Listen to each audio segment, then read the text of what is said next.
Global Order. I'm Hindol Sengupta. I'm absolutely delighted that Sumita Dawra has joined me in conversation today. She used to be the Labour Secretary of the Government of India, really served at the highest level of government possible in the subject that we're going to discuss today. After 5 long years of waiting, a major reform of Prime Minister Narendra Modi's government has come into being, the reform of labour laws.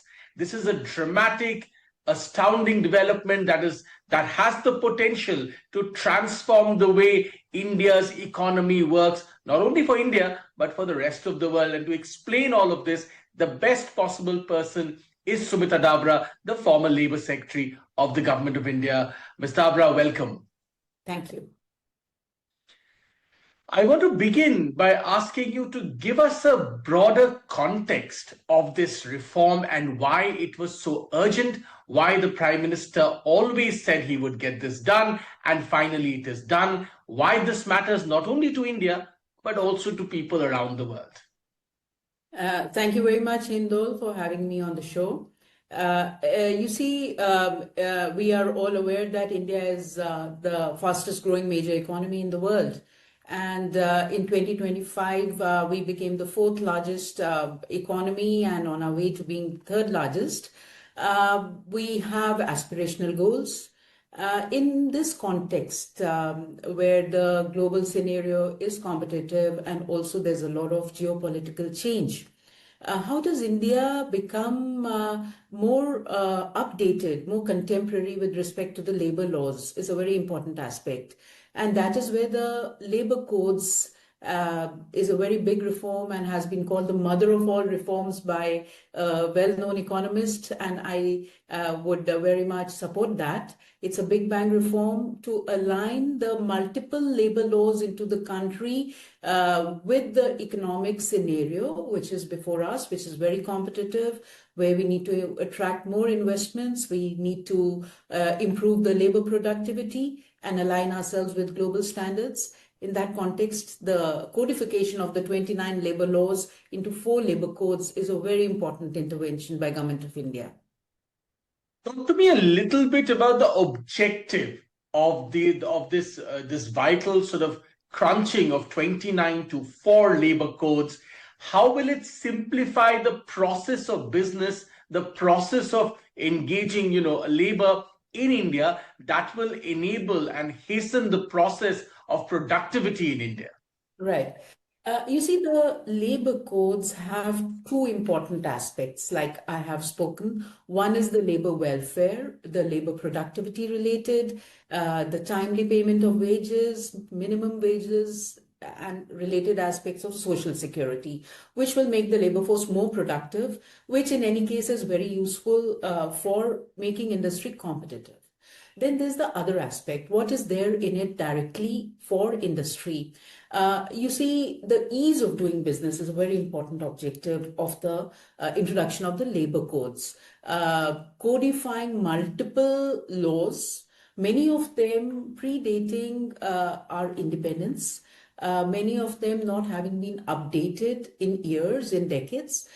So bringing it in alignment with modern day technologies, with modern day requirements, bringing in ease of doing business by reduction of compliances. You will see that now with the labor codes, there's a single license, single registration, and a single return for the businesses. Previously, they were filing multiple returns, they were filing multiple registrations in order to be able to conduct business. So this has simplified conducting business through single pan-India license registration, filing of returns. Technology has been brought in to file the returns. We did have Shram Suvidha, and that is a portal which was introduced in anticipation of the labor codes for the businesses to file their returns. That being one aspect. Another very important aspect is the change in the prosecution and penal provisions. The number of violations where there will be imprisonment have been brought to almost nil, except in grave offences. Compounding of violations and introduction of fines for almost all violations. This is a very important aspect of decriminalization of the labor laws. So there is reduction in compliance burden, there is decriminalization, and in the enforcement aspect also, the labor inspectors will now be facilitators. So rather than they going in to visit premises to find out violations, they will now help the businesses to comply with the labor laws so that the aspect of violation gets minimized. So with all these aspects, including the aspect of a sunset clause for dispute resolution, so the dispute resolution will not be an interminable process. There's a sunset clause to it of 2 years. Apart from that, a very important aspect is the fixed term employment, which has been brought in. And that concept means that a business, in order to scale up, in order to expand its operations, can hire labor through the fixed term employment, which will be for a fixed period of time, which will be project based, and which will not have legal implications later on, as we may anticipate if we are taking labor and then they will expect that they should be continued beyond the project period. So there's a very important aspect, very useful for export-oriented industry or for industry which faces seasonal increase in demand, such as garments, textiles, and even industry where there's a demand for talent, like gems and jewelry. You need talent, you're not able to hire beyond your regular labor force. So the fixed term employment comes in as a very important provision for businesses to be able to scale up. And if I may mention one or two more, the threshold up to which you need permission for layoffs, that threshold has been raised, and the states have the flexibility to raise that further. So these are some of the aspects I can name immediately, apart from the flexibility given to states to be able to determine the overtime work for the labor force, which makes the labor work of the labor force very flexible.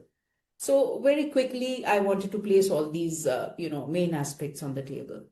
I want to zero in, Ms. Dawra, on one thing that you just mentioned, which is this idea of moving the mindset from catching, so to speak, a break of compliance or something that is not being done properly via inspection, to essentially assisting so that the compliance level increases.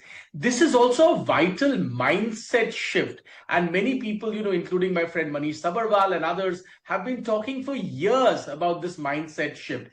Talk to us a little bit, because you handle this at the highest level. Talk to us a little bit about how vital this mindset shift will be on the ground. Yeah.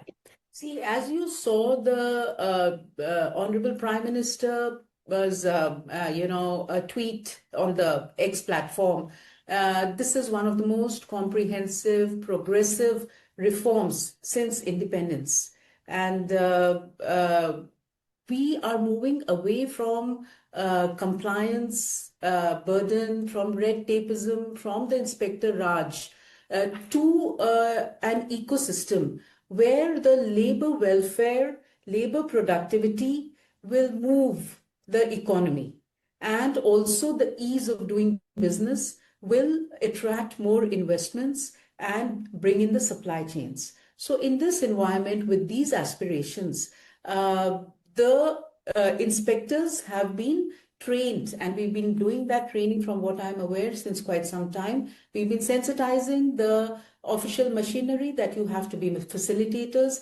That process has been going on, and you have to handhold the workers to understand their rights and to be able to make use of the provisions for their welfare. Also, you have to handhold the businesses to be able to comply with the labor laws and be more responsible in compliance. And as we move towards possibly more of self-assessment, more of deemed approvals, I think all this becomes very important, this freedom from the Inspector Raj, going on to being facilitators for the economy. You also mentioned a new provision regarding employment tenure that has been introduced. And that is also a very important thing that was a demand for a long time. Talk to us a little bit in detail about why this provision is important. You are talking about the fixed term employment? That's right. Right. You see, there has been a lot of contractualization of labor in the country because going beyond the people who have already been employed by industry, taking in more labor force, being able to scale up, and tomorrow you want to cut down on your operations, you need more flexibility in hiring, firing. All that was quite a legal complication because the people you hired, now you want to lay them off. There will be a lot of permissions to take. People may go to court because they want to continue. So this created some kind of anxiety and fear among the industry on scaling up. So there was more contractualization of labor. Now that had its own implications for labor welfare, which is why now we have the labor codes, which will provide more social security. That's also a very important objective. And fixed term employment is a provision where when you take workers for a project, maybe for 3 years, you give them the same emoluments, the same benefits which you're giving to the regular labor force. Yet, you have hired them for a fixed period of time, it's project based, and legal complications will be completely avoided while promoting worker welfare and labor productivity and being able to scale up your operations while reducing risks. So these are very important aspects being brought in through the fixed term employment. Let's talk a little bit about the labor productivity part of it that you've been mentioning again and again. This has been a consistent issue broadly, even if we zoom out, that productivity in India in various sectors is not as high as we would want it to be. And there has been consistent efforts to boost that productivity. One of the things that many economists have pointed out is that these labor codes were very important and were very desired in order to boost this productivity. Talk to me a little bit from the productivity angle so that, in a sense, India is trying to match global productivity levels so that it provides a further impetus to the economy. Yes. Our labor ecosystem becomes one of the best in the world with the labor codes. Minimum wages have been made a statutory right. Timely payment of wages and a floor wage has been defined by the labor codes below which the states cannot determine minimum wages. So that's the minimum. The floor wage will ensure a living wage, which is aligned with the international aspirations of multilateral labor organizations as well. Plus, we will have a skilling fund. So if there's any retrenchment, there is a provision of a skilling fund whereby the worker can reskill or upskill himself or herself. That apart, the occupational and safety and health standards which have been brought in, which will take better care of the workers' safety, occupational safety, health provisions, welfare while working, plus the formalization of labor force, the mandatory issue of appointment letters, which give a sense of security to the worker. And also when they transition to another job, they have a background, they have a continuation of experience to show for that. The Social Security Fund will enable a lot of workers from the unorganized sector to be covered by social security benefits such as the Provident Fund, the ESIC health benefits. All this contributes to worker security, worker health, worker productivity. Apart from that, the flexibility in the working hours, that will also give the flexibility, the option to the workforce to work for more hours and be able to earn more for themselves. So all these are very important provisions for better security, welfare, health, productivity of the labor force. One of the things you mentioned in your last answer was that there was an aspiration to make it at par with global multilateral agencies' aspiration, global standards, and so on and so forth. I want you to talk a little bit more about this because you mentioned something very important. You mentioned this aspiration to match up to what is known as a living wage, a wage not just about minimum wage, but also depending on the circumstances, depending on the ecosystem, depending on inflation, a living wage. India seems to be moving its mindset also towards a living wage kind of vision. Talk to me a little bit about that. Yes.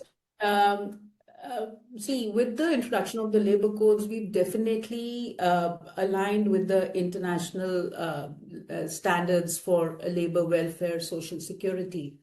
And bringing in a living wage is not something very new to India, because when you see the multidimensional poverty index being used by by Niti Aayog, that already brings in 12 aspects of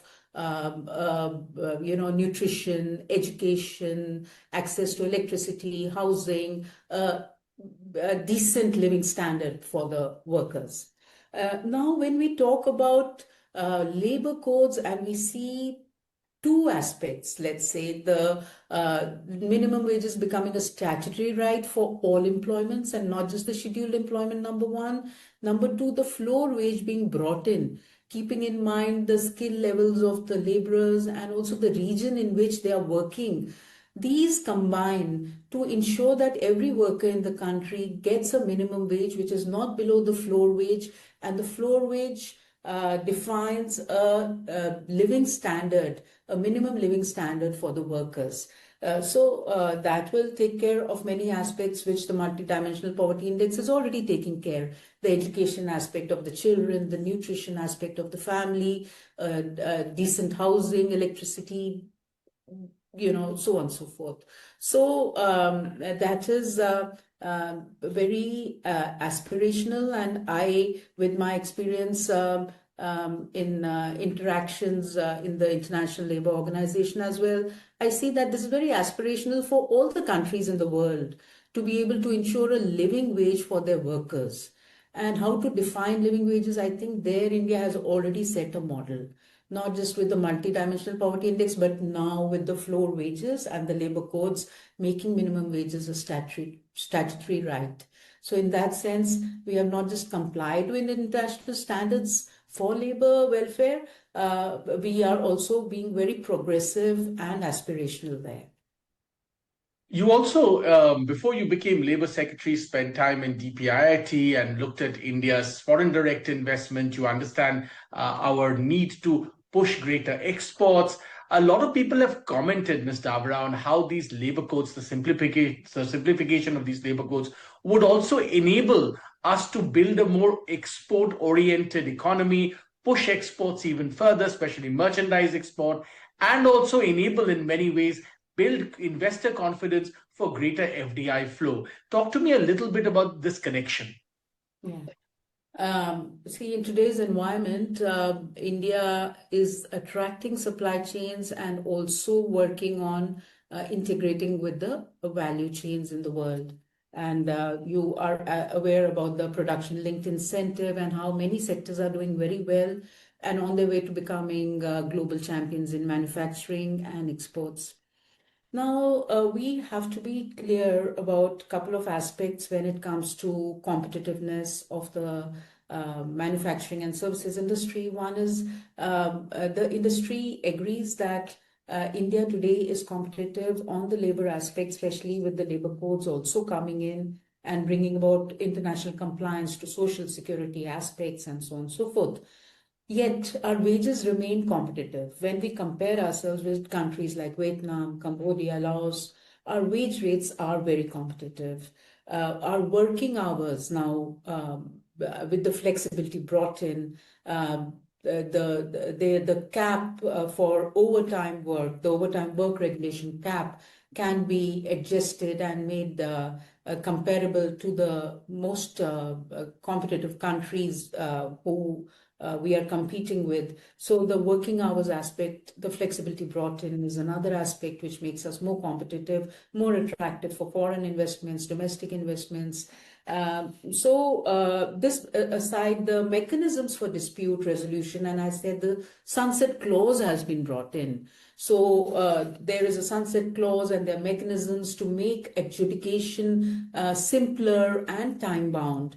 All this makes us more attractive to investors as they look at India to bring in more, either to scale up their operations or to become a part of the value chains. My last question, in the plethora of reforms that Prime Minister Narendra Modi always wanted to bring, and this has been part of his larger canvas of promises.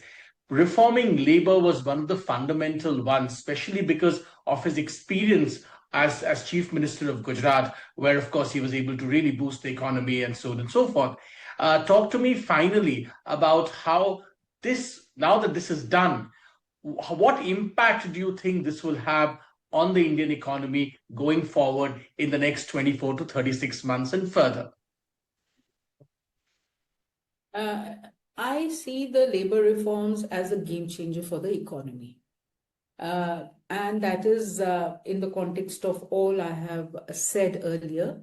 The labor codes are expected to enhance the welfare of the workers, improve social security coverage, and with the formalization of the workforce, it will be a boost to the economy. With the workers, all the workers in the country, as we go on and we see the implementation of the labor codes panning out, we will see a higher income level for the workers. And with that should come a more purchasing power, more consumption for the Indian economy. Besides whatever I spoke about, the floor wages, ensuring a good basic standard of living for all the labor force. Going towards industry, they should be able to scale up more flexibly, and they should be able to attract more talent.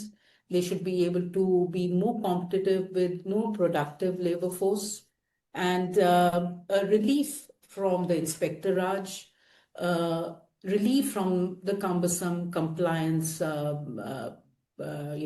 regulations, and also less of red tapeism. So the ease of doing business and the reduction in the cost of business will definitely make us more competitive. And since I said earlier that we do know we are the fastest growing major economy in the world. So all these factors coming together, a fast growing major economy with a huge consumption, local domestic consumption demand, integrating with the global value chains, with labor compliances becoming simpler, moving towards single registration, single license, and so on and so forth, and the worker welfare, we are well on our way to going on to a higher growth trajectory. And in this context, I do see a few states, major states, probably growing faster than the rest of the, the average which we see for the country. A few sectors growing faster. That should definitely take India onto a higher growth trajectory. Sumita Dawra, former Labour Secretary of the Government of India, thanks very much for your time. The best person to explain India's new breakthrough reform of labor codes, simplification, removing a lot of cumbersome or even colonial compliances, and building the impetus for faster growth. Thank you very much for your time. Thanks very much for joining me today. Thank you. Namaskar.